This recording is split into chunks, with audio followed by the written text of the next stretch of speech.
Hello Marvel Heroes fans, my name is Wilfred Wong and welcome to my channel. In this channel, there are a lot of guides and videos on this game called Marvel Heroes.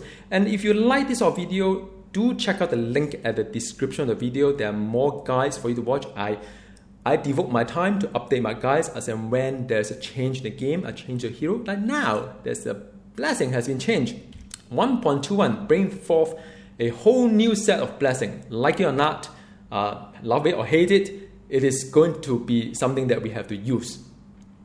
So I'm here to help you out. For those who are new to my channel, I've done a lot of mathematics behind all these numbers. So I crunch a number and you play the game. That's the whole idea why you should subscribe to this channel. And so I'm going to share with you my findings on what blessing combination to use under what scenario. And I'm going to share with you my chart as well, the final result for those who are interested in the mathematics behind and how I derive certain kind of like conclusion. Please feel free to stay till the end. If for anything you would like to jump around in this video, do check out the time code below. So first thing first, you should know, before patch 1.21, Hela is something that you would always use for all heroes or build. But after 1.21, I would strongly recommend you to stay away from Hela whenever possible. Don't even get tempted by it. Unless there's only one condition, I think, that you may use Hela is you want to multi-spec, but you can't afford two sets of artifacts. Now, I love this game because there used to be a lot of flexibility on the build, like some fun build to play and so on and so forth. And I like this game so much so that I actually bought the specialization tab to change my spec as and when I want to. But after this blessing change, there's a whole impact to it. The impact is such a way that in the past, blessing made all hero or build awesome. What it really means is that in the past, blessing never discriminate the build. You can pick any fun build to play. But after this 1.21, if you are pure melee and pure range hero, you should not be affected by this whole change at all. The whole nerving on this whole blessing, kind of like brutal chance, is well compensated with the very, very generous damage rating that's given to you, the 1,200, worth about 30% damage, base damage, right? But however, if you are hybrid, meaning that you do a little bit of range, a little bit of melee, then you will get affected by this depending on how hybrid you are. And also if you multi-spec into different kind of like configuration. So to give you some idea of what we are talking about here is that if say 400 Olimar will gain you 10% performance for the pure melee or pure ranged hero. If you go for hybrid, you may only get about 6% or so, depending on how hybrid you are. I'm taking a worst case scenario or one of the worst case scenario. If you are not that hybrid meaning that your range power are just a little bit there to help you proc certain things, then you may not be affected too much. All right. Now, Gazillion is recognizing this gap. I raised it a couple of times in the forum. I try to call out the developers as well. Their response is that you are expected to close the gap using Omega system. Now, of course, I do have my own opinion as well, but doesn't matter. This is the message they are trying to say to you. They know there's a gap between the hybrid and the pure. And so this is the new blessing that we have. Now, if you are a pure melee and pure range, it is no-brainer. If your heroes is not fragile, or if your hero's fragile kind of problem can be addressed by insignia or relics or cosmic core or whatnot, I would say stack Hogan or Loki. I do not know whether the exchange blessing is here to stay or not. So rather than getting a defensive kind of like blessing for pure melee and pure range, I would rather have my defensive stat being configured using my Gear Omega system because I can change it anytime. Swapping blessing, or I can't even change my blessing, then that's a different story. All right. So if your hero is pure melee or range, just stack Hogan or Loki. No need to think. If your heroes is best gear as summoner, now why do I phrase it that way? Not all summoners are great with summoner gear. It is very specific. The summoner world is very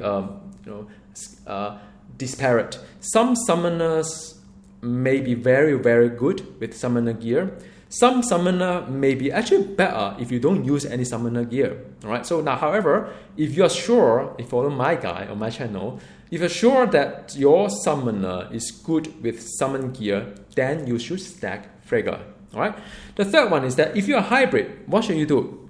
You have to compromise. There's no other way. You spend 400 Odin mark and you get less than what the pure heroes are getting. You have two options. Option number one is that for maximum DPS, you just stack Hogan. You will get a performance drop against the pure build, but it is what it is. Why do I say stack Hogan and not Loki? Because from my experience in this game, whenever there's a hybrid melee hero, your main spender always should be a melee. And that would swing the whole scale to the melee side. You should deal more damage on the melee. Now, how do you know about all these things, right? So here's the tips for you. Main spender may account for about 40% of your overall damage output. All right. The rest of the 60% will attribute on the various layer that you have maxed out. Say 20 points on this range, layer 1, 20 points on this melee, layer 1 cooldown or damage over time. That's what I'm talking about, layer. So you just proportionate there. And signature counts as well. If you are not in the mathematics, then you just proportionate, maybe 40%, 20%, 20%, 20%, so on. 40%, yeah, you can do a 20% or so on. Then you identify how many of them are range, how many of them are melee, then you can proportionate to get an estimation how much melee are you. So the higher you are on the melee scale, the better you can get out from the Hogan. But you still cannot be as good as the pure melee or pure ranged hero. Option 2, you could also take a little bit more performance dip. So you are talking about 0.5%. So you have 3.4%, 3.9%, 0.5% of performance lost against the boss. And you take this set of blessings. So you go for Odin. Now Odin will give you 3% damage to bosses and give you a +1 to all attribute, provided that you have offensive, defensive, and utility. Now, what are these? Offensive things like Hogan, things like Loki, things like Frigga, and things like Hela, the one that you should never buy unless, And then you have the defensive kind of blessing, which could be either defense rating or deflect rating, which you also shouldn't buy unless the content get a little bit too hard, or dodge rating. Then you have the utility. You have two versions, either the minus spirit cost or plus the 20 plus I think 50 spirit or something like that. So the answer is that you should get this set of gear if you want to go for a hybrid and want to get a little bit more in terms of damage negation, defense rating, and the spirit cost. Those are really good stuff. I'm not discounting it. But the choice is up to you. It depends. This 0.5% is based on worst case scenario. However, if your heroes can deal a little bit more damage on the melee side, then this is not going to be 0.5. It's going to be even more than 0.5, meaning that this will be less attractive from a DPS perspective. And also remember, this is only for bosses. So if you're not fighting bosses, you will not get the +3% that will further increase the gap between the option 1 and option 2. All right, just bear that in mind. And if you must multi-spec, say, there are some heroes out there. For me, like Blade, I really would like to play both melee and ranged. For me, like War Machine, I would like to play both melee and range. So for those scenarios whereby you can't figure out which way to go, then, my friend, I say, you have to pick a Hela. You have to get Odin, Hela, Vostach, and Sif. The Hela is not going to help you in a lot. You just need the Hela to proc the Odin for the +1 to all attribute, unfortunately. So the footnote is that if you could pick one build to main, then pick one build. So forget about multi-spec. Like for me, Black Widow, I like to play both like range and melee, but because for Black Widow as of today, there's not really a lot of difference between the two. I would actually go for range and be awesome, rather than go range and melee and be nowhere near the top. So that is only my opinion. You may value the extra defense rating, damage negation, and so on, foregoing the 4.1% performance against the pure. All right, so that is just my thinking behind it. And I'll also give you as a bonus material. I went through a number for Iron Man, War Machine, as well as Deadpool. Apologies, not on Juggernaut, because Juggernaut is a little bit different when it comes to the whole power configuration. I think he's really due for an update, so I don't want to spend too much time on analyzing Juggernaut. But for Iron Man, War Machine, and Deadpool, if you cannot decide whether or not you should go pure, because going pure would be the best result.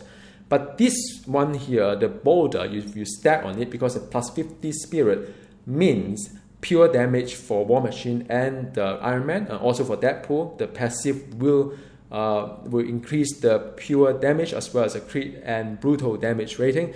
And on top of that, some of the power may get buff as well, depending on what kind of build you have. But I would say if you want flexibility, go bolder. All right, so this will give you the flexibility. And for some of the heroes that can convert dodge or defense into damage, like, again, these are all subjected to change. I want this video to last for years to come, because I don't think they will change Blessing for another 3 years. So I would say for those heroes that can convert dodge and defense that way, then you may consider stacking all this, like Blessing of Fendra or Blessing of Bow Starch, to give you the extra edge. But do go through the numbers first, though. I mean, in my guide, usually I'll take a look at the number, but if you want to do it yourself, do take note of the number first. All right. And also, as the content become harder, you may consider using all these defensive kind of blessing. As of today, there aren't any reason for me to stack 4 of these, but in the future to come, I do not know. And also, just a very quick tips for some of you who are new. Defense rating will help you with the spike. Spike usually are the damage that is killing the heroes. So I would say, usually I would say I would personally stack defense, because that is like the all resist in Diablo world, or it is the last defense or frontier of defense. As for the dodge and deflect, I wouldn't really think about it. But for dodge, if your hero can not dodge, then the dodge rating actually make quite a good complement to your build, because dodge, defense, and deflect suffer diminishing return. There's a reason why I don't take the deflect, because I went through a number. It's not attractive at all based on the contribution on the total reduction. All right, not going to talk too much. The last point is about the chart. So I've used 10 geared heroes as my basket of hero. Now, why do I always take this approach? Is that I don't really look into one hero, but I pick different heroes across different kind of build, or range, melee, hybrid on damage type, and so on. Hybrid on melee and ranged. So I do that. It's very much like in the stock market. If you're familiar with it, the index is never a measurement of the entire market, but the representative ones. So I'm doing the same. Why do I not analyze all 60 heroes or 58 or 59 heroes? The reason why is very intensive, and after a while, you just want the profile of the various kind of damage type and the ratio. So after a while, it kind of whether it's 10 or 100, it's not really telling a different story. That's what I'm trying to say. And there's a score there. The 1% score will be around 1.1% of performance. So for example, if I say 4 boulder for Iron Man or War Machine is actually 1% deep against the best, which is the pure. What I'm talking about is actually 1.1% in terms of performance loss. And I'm assuming 7,500 Omega points as well, because there's no point doing 10,000. I suppose not everybody has 10,000. Some of you may still trying to get there. So I think 7,500 Omega point is somewhere that is of the right target. There's still some growth to it, but beyond which it doesn't really matter.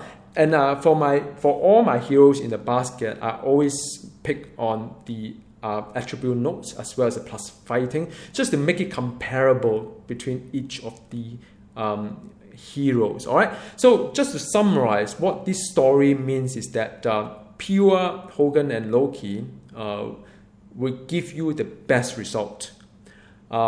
the boulder for Ironman and War Machine is very close. So, in reality, you may not even feel the difference. The 1% may or may not be. I mean, it depends on your gearing as well. Whether you can gear for the for Deadpool as well.